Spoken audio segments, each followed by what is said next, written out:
Devotee, great man of సనాతన ధర్మ. ఎందుకంటే ఆయనకున్న వాక్శుద్ధి గ్రేట్.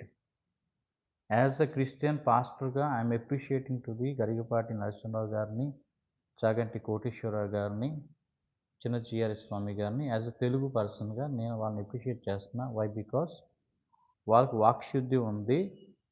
వాళ్ళని ఆదర్శంగా మీరు తీసుకొని మీరు మంచిగా మాట్లాడొచ్చు కదా నేను అంటున్నా. ఒకవేళ మీరు అలా తీసుకోపోతే